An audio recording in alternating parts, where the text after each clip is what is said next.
Whether you are investing money, trying to make money, or trying to figure out what are the keys, the common habits of successful people, you're dealing with probabilities. And unfortunately, there's a lot of flaws to just natural probability thinking. And this famous book, Nassim Taleb, called Fooled by Randomness, introduces a lot of the biases that screw people over when they're looking at this stuff. So we've all seen those videos and articles like Top 10 Rules of Success by Dwayne Johnson.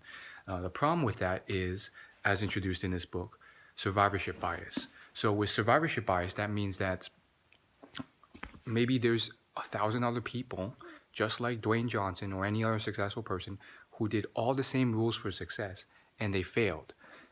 And when people study successful people, they only look at the winners. They don't forget, oh my goodness, all these losers did the same thing and they failed. So maybe that's not the best strategy. And that's also called the graveyard effect because no one looks at the graveyard.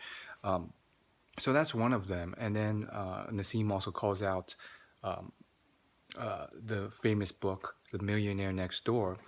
And he says, not only did not account for that, they also didn't account for the people who were just plain lucky. Maybe they were doing the wrong things and they just got really lucky and still got rich because they were in the right era where money was flowing, or they're just in the right place at the right time.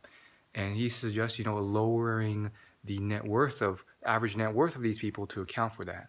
So those are just some of the many flaws with this thinking, and this book I highly recommend for breaking apart all of that stuff, which most people never do, and they get the wrong conclusions.